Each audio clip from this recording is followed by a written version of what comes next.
देखना शुरू कर दिया है द एंगल और मैं हूं आपके साथ छवि अवस्थी। चलिए सबसे पहले नजर डालते हैं आज की सुर्खियों पर। केंद्रीय कैबिनेट की बैठक में कई बड़े फैसले। मुद्रा ऋण योजना के तहत शिशु लोन पर ब्याज में 2% की छूट। मुख्यमंत्री अशोक गहलोत ने पुलिस महकमे को दी बड़ी सौगातें। एसीबी को मिला नया भवन, होमगार्ड भवन की रखी नींव। दोनों महकमों। राजस्थान सरकार का बड़ा फैसला, सड़कों पर नाचने, डीजे बजाने और सामूहिक सभाओं के आयोजन पर लगाई रोक।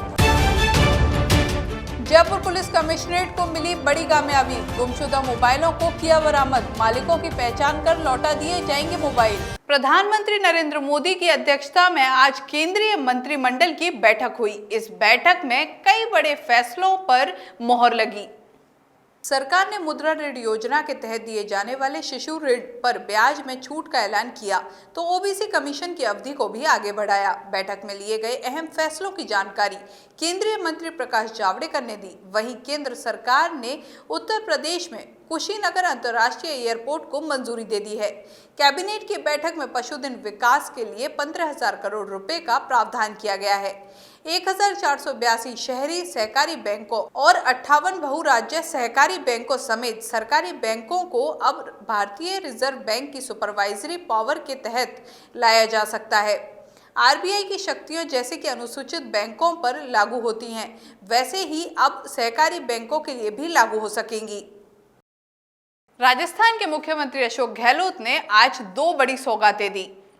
राजस्थान के होमगार्ड निदेशालय को अपनी स्थापना के 70 साल बाद खुद का भवन मिला है। मुख्यमंत्री अशोक गहलोत ने वीडियो कॉन्फ्रेंसिंग के जरिए होमगार्ड निदेशालय के नए मुख्यालय भवन का शिलान्यास किया। होमगार्ड निदेशालय के लिए विद्याधर नगर सेक्टर 4 में आवंटित भूखंड में भूमि पूजन कर शिलान्यास किया गया। इस अवसर पर मुख्यमंत्री गहलोत ने कहा कि होमगार्ड को जो भी जिम्मेदारी दी गई उन्होंने पूरा किया है। होमगार्ड ने कोरोना में बेहतर काम किया है। प्रदेश में बड़ी संख्या में होमगार्ड स्वयंसेवक पंजीकृत हैं। सरकार की मजबूरी है कि सभी को रोजगार नहीं दे सकती। इसका जून 2021 तक इसके पूर्ण होने की संभावना है। इसके साथ ही मुख्यमंत्री ने एसीपी भवन का भी उद्घाटन किया। बीजेपी मुख्यालय पर पूर्व बीजेपी अध्यक्ष मदन लाल सैनी की पुण्यतिथि पर उन्हें श्रद्धांजलि दी गई। इस मौके पर बीजेपी अध्यक्ष सतीश पूनिया ने कहा कि मदन लाल सैनी सरल और सहज स्वभाव के धनी थे। अध्यक्ष सतीश पूनिया ने कांग्रेस के पूर्व अध्यक्ष राहुल गांधी को एक बार फिर से राष्ट्रीय अध्यक्ष बनाने की मांग पर चुटकी ली। उन्होंने कहा कि अगर राहुल गांधी कांग्रेस के राष्ट्रीय अध्यक्ष बनते हैं तो उन्हें खुशी होगी। उन्होंने कहा कि खुशी इस बात की है कि वे लोगों का जिस तरह से मनोरंजन करते हैं उससे लोगों की सेहत ठीक रहती है। अब सड़कों पर बारातों में नाचने वालों की खैर नहीं, क्योंकि राजस्थान सरकार ने एक बड़ा फैसला लिया है और बारातों में नाचने पर और डीजे चलाने तथा सामूहिक आयोजन करने पर पूरी तरह रोक लगा दी है। अतिरिक्त मुख्य सचिव राजीव स्वरूप ने सभी जिलों के जिला कलेक्टर्स को एक आदेश जारी कर शादियों के दौरान सड़कों पर नाचने, डीजे सामूहिक आयोजन सभाओं पर रोक लगाने और इस आदेश को तत्काल अमल में लाने के निर्देश दिए हैं। बाबा रामदेव की कोरोना की दवाई पर अब विवाद खड़ा हो गया है। कहा जा रहा है कि राजस्थान के जिस अस्पताल में उस दवाई का क्लिनिकल ट्रायल होना बताया जा रहा है, वहां पर से सरकार से किसी भी तरह की कोई अनुमति तो दूर की बात है, सरकार के संज्ञान में भी नहीं डाला गया। प्रदेश के चिकित्सा मंत्री डॉक्टर रघु शर्मा ने कोरोना की दवा बनाने वाले मामले में बाबा रामदेव के दावे पर गंभीर सवाल उठाते हुए भारत सरकार से उनके खिलाफ कार्रवाई करने की मांग की है। चिकित्सा मंत्री रघु शर्मा ने कहा कि अनुमति की बात तो छोड़िए, हमसे तो किसी ने पूछा तक नहीं। राजस्थान सरकार द्वारा कार्रवाई के सवाल पर रघु शर्मा ने कहा, हमारे डॉक्टर ने एफआईआर दर्ज करवाई है, हम देखेंगे कि क्या कार्रवाई हो सकती है।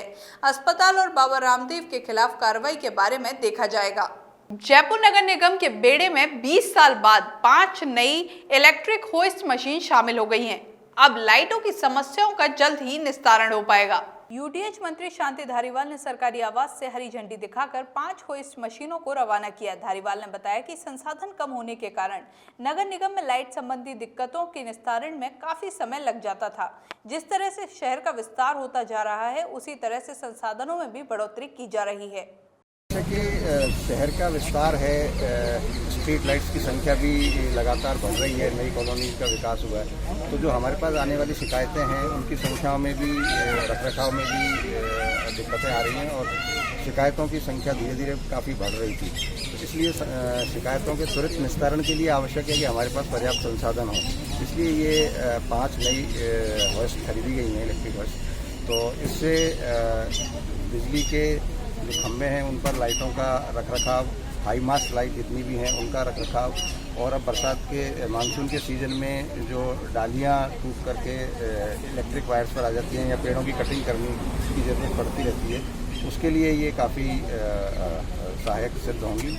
और अब क्योंकि नगर निगम 2 नगर निगम में विभाजित हो गया है, इसलिए भी संसाधनों के का भी अब दोनों में बंटवारा होगा, तो इसलिए भी आवश्यकता की दोनों नगर निगम में पर्याप्त साधन उपलब्ध हैं। नगर निगम के पास आज तक अभी तक जो शिकायतें प्राप्त होती हैं, तो करीब 50% तो शिकायत इस बात की, कम से कम 50%, तो उनको निपटाने के लिए नगर निगम के पास पहले 2 व्हीकल थे। ये इलेक्ट्रिक फॉरेस्ट मशीन जो थी वो 2 थी, वो पुरानी हो गई थी, इसलिए ये 5 मशीनें खरीदनी पड़ी। इन पर कुल मिलाकर के 1 करोड़ 10 लाख रुपया खर्च हुआ है। 15 मीटर इसकी हाइट है। तो मैं ये समझता हूँ कि जनता के हित के लिए और जनता की शिकायतों को दूर करने के लिए नगर निगम के द्वारा ये जो प्रयास किए गए हैं, ये निश्चित तौर पर नगर निगम के सारे अधिकारी, इनके सीईओ नगर निगम और जितने भी अधिकारी हैं वो धन्यवाद के पात्र हैं। हिंडौन विधायक पर एक युवक ने जानलेवा हमला किया। फायरिंग नहीं होने के कारण विधायक बाल बच गए। जानकारी के अनुसार विधायक भरोसीलाल जाटव हिंडौन सिटी में अपने आवास पर जनसुनवाई कर रहे थे। इस दौरान एक युवक लोडेड पिस्टल लेकर उनके पास आया। बताया जा रहा है कि युवक ने अचानक पिस्टल निकाली और विधायक पर फायर करने का प्रयास किया, लेकिन ट्रिगर में गड़बड़ी हो जाने के कारण फायर नहीं हो पाया। घटना के बाद सीएम अशोक गहलोत ने विधायक को फोन कर उनकी कुशलक्षेम पूछी। वहीं हिंडौन सिटी के विधायक पर हुए जानलेवा हमले की भाजपा प्रदेश अध्यक्ष सतीश पूनिया ने प्रदेश की कानून व्यवस्था को लेकर निंदा की। उन्होंने कांग्रेस सरकार पर निशाना साधते हुए कहा कि जब प्रदेश में विधायक ही सुरक्षित नहीं है तो आम लोगों का क्या होगा।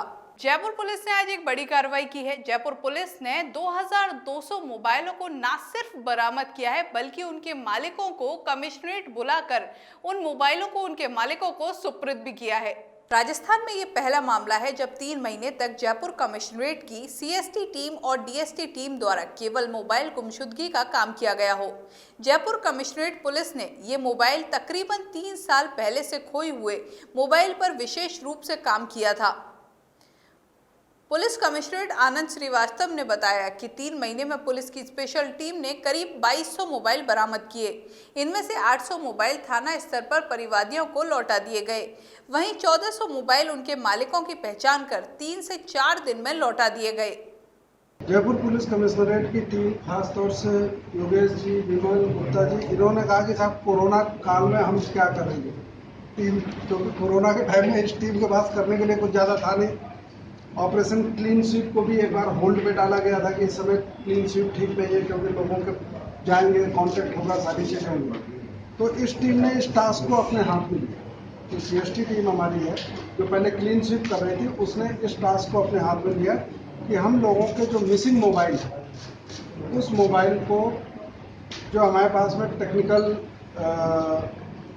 नॉलेज और इन्फॉर्मेशन है, उस नॉलेज और इन्फॉर्मेशन से ट्रैक करके और उस मोबाइल को बरामद करने का हम काम करेंगे। इस पूरे को करते हुए मुझे खुशी है ये बताने में कि केवल 3 महीने के समय में, मात्र 3 महीने के समय में इन लोगों ने लगभग 2200 के आसपास मोबाइल बरामद। अनलॉक 1 में अब स्कूलों के ताले भी खुल गए हैं। वहीं अभी इस बात का भी संशय है कि 1 जुलाई से क्या बच्चे स्कूलों में आ पाएंगे या नहीं। इसी के साथ 65,000 स्कूलों में एडमिशन की प्रक्रिया भी शुरू हो चुकी है। हालांकि स्कूलों में स्टाफ तो पहुंच गया है और नए शैक्षणिक सत्र की तैयारी में भी जुट गया है। प्रदेश संभवतः देश में पहला राज्य होगा जहां सरकारी स्कूलों को खोल दिया गया है। हालांकि स्कूलों को तय शिक्षा पंचांग के अनुसार ही खोला गया है, लेकिन इन स्कूलों में आज से लाखों शिक्षकों की आवाजाही शुरू हो जाएगी और जल्द ही छात्रों को भी नियमानुसार बुलाने की योजना पर काम चल रहा है। प्राथमिक और उच्च प्राथमिक के साथ ही तमाम स्कूल शामिल हैं। इन स्कूलों में करीब 3 लाख से भी ज्यादा शिक्षक पढ़ाते हैं। इस बीच प्रदेश भर में अधिकतर निजी विद्यालय पूरी तरह से बंद हैं। ना तो इनमें शिक्षकों को बुलाया जा रहा है और ना ही छात्रों को। प्रदेश में तपती गर्मी के बाद अब एक राहत की खबर है। राजस्थान में मानसून की एंट्री हो चुकी है। 12 जिलों में एक साथ मानसून ने प्रवेश किया है। साथ ही 4 जिलों में झमाझम बारिश भी हुई है। मानसून की एंट्री झालावाड़ से हुई है। मानसून जैसलमेर तक पहुंच गया है। इस बार मानसून समय से एक दिन पहले आया है। बीते 24 घंटे में राजधानी जयपुर समेत प्रदेश के अधिकांश जिलों में दिन व रात के तापमान में उतार चढ़ाव रहा। डबोक, कोटा, जोधपुर और बीकानेर में हल्की बारिश हुई। राजधानी जयपुर में दिन भर बादलों की आवाजाही रही। मौसम विभाग ने चित्तौड़गढ़, राजसमंद, बांसवाड़ा, झालावाड़, बारां, डूंगरपुर, उदयपुर, प्रतापगढ़ में मूसलाधार बारिश का अलर्ट जारी किया है। आज पुष्य नक्षत्र के मौके पर गणेश मंदिरों में गणेश जी का अभिषेक हुआ। वहीं परकोटे स्थित गणेश जी के मंदिर में गणेश जी का दुग्ध अभिषेक किया गया।